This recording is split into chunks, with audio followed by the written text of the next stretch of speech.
Yeah, welcome to Solution. We're busy chipping our way through the spiritual principles associated with the steps. We've just looked at step 11, and the spiritual principle associated with step 11 is Awareness. awareness. Aware. Aware. Awareness. Okay, so like we did a little Google Siri request inquiry just prior to this because I wanted to know what the difference is between awareness and mindfulness. Like mindfulness is something that resonates with me a lot. It's something that especially of late, I'm putting in a lot of effort to work with. Practice into it. Yeah. So the answers we got from Siri were not that clear to me in terms of a distinction. Like awareness as a spiritual principle is a knowledge of, Yeah. right? Yeah. So in context, how do you see that as a spiritual principle, having knowledge? I don't really see it as a spiritual principle, having knowledge. For me, more awareness is like checking out my surroundings, being aware of how I respond and react to things, being aware of how I treat other people, being aware of the little things around me, enjoying the little things, not sweating the small stuff. Okay, so that for me, awareness is that for me too, but Yeah. that for me sounds like mindfulness, which is Yeah. why I don't really know if maybe there is no difference.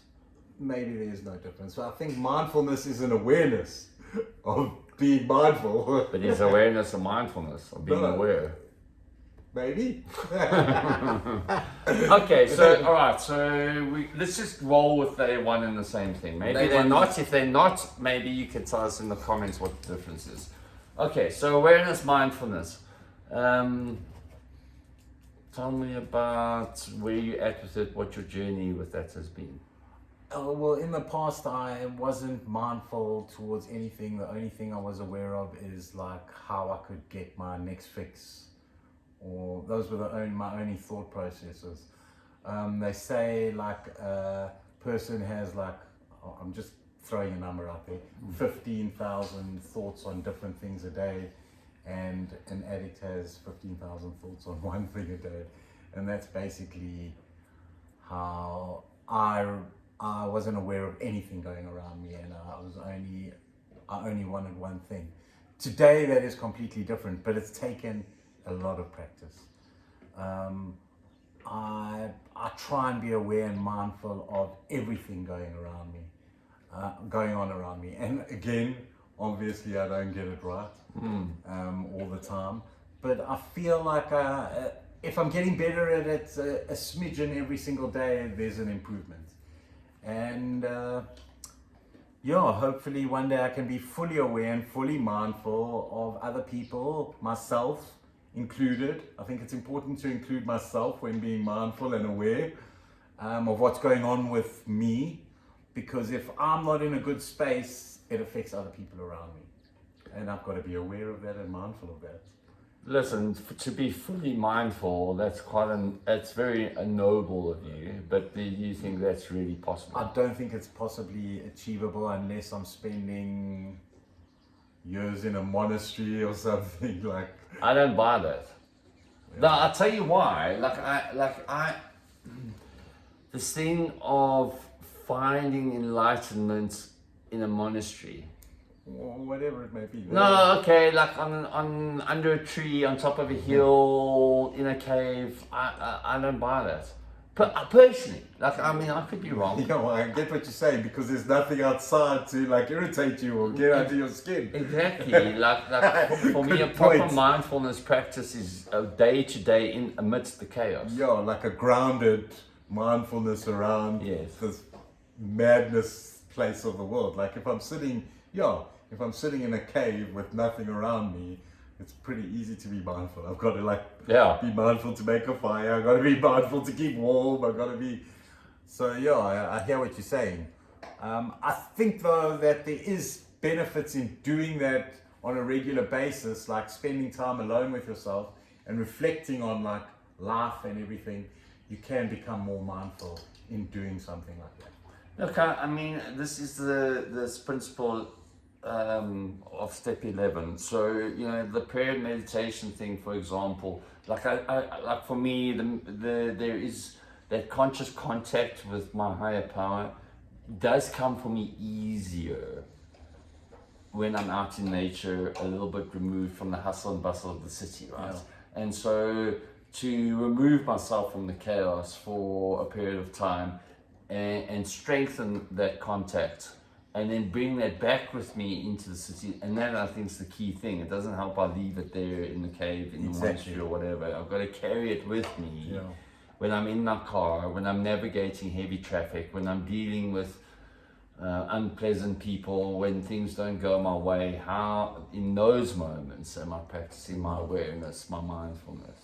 Yeah, and I think through the meditation and the prayer, we become calmer, which actually makes it easier for us to react and not respond in the moment. And that is actually like the essence of the mindfulness, as far as I'm concerned, with other people, with situations, with sort of things that happen to us that are out of our control. Just to be like mindful and understanding and accepting also. Yeah, look, I mean, in previous engagements with trying to become mindful, like it is a bit of a deep rabbit hole in trying to extend yourself to considering what is going on with all the factors concerned, because it also comes with an awareness of what are the consequences of my actions and my choices, right? Exactly. But like in what's coming up for me in the conversation at the moment is it also, getting to a point where I realize it's not all about me. The mindfulness of considering when I'm dealing with another person, like seeing them for the fullness of their own journey, of their own life, of their own struggles, of their own everything. It kind of alleviates some of the stuff for me, because then I'm real. It's not about me. Like if I'm having an interaction with somebody that's becoming unpleasant, it's actually very little. It's got very little to do with me. Yeah. Or if anything. A lot of the time. And so, like it's so easy when I'm dealing. You've mentioned the people at Checkers before. It's so easy to go to a shop. I feel like I'm the customer. I feel like I ought to be greeted with good service and all that jazz. I'm spending my money there. There's all this kind of entitlement that goes with that, right? Checkers are going to get upset about that. Okay, all right, sorry. Whatever your local supermarket is. Checkers is awesome. This is not sponsored by Checkers. Look, whatever, whichever business you enter into and the employee you're dealing with is like not particularly pleasant or helpful. Like it helps to be mindful of like what their day-to-day reality is, like holding down that particular job which is mindless and soul destroying or whatever, and just show some consideration towards that. Yeah, well, that's what I try and do every time I'm in a shop or wherever I am. I try and make the person with the little smile, or Make their day a bit better. Yeah. I make a conscious effort doing that every time I'm in the shop.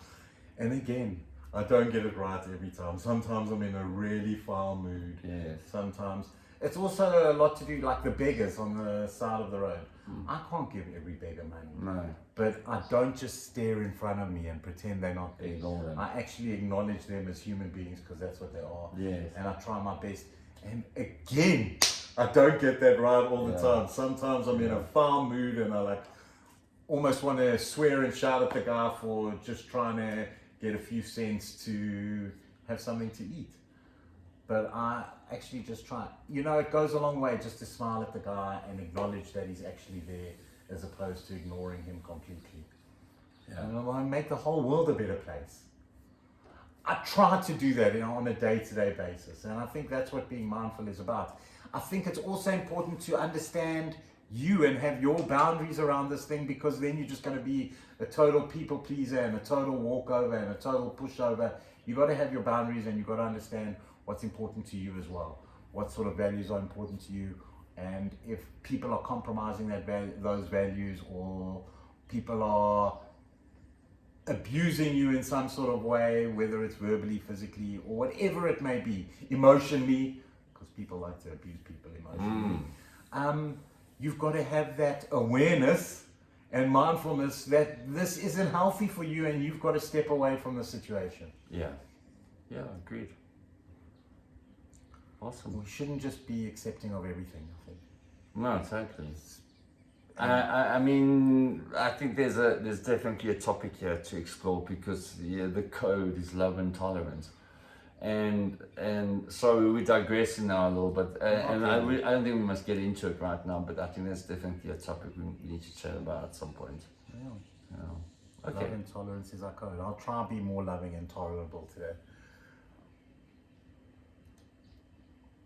You do a great job, dude. You do a great job. And that's the main thing, bro. You try. Yeah. And no one can ask more of you, bro. Yeah. I think, yeah. Okay. Yeah. Being aware to try. Be aware of the fact that we need your thumbs up. I'd really appreciate it. Be mindful that we need your subscriptions. And wherever you are in the world, we thank you for watching. We hope you have a blessed day. Sweet.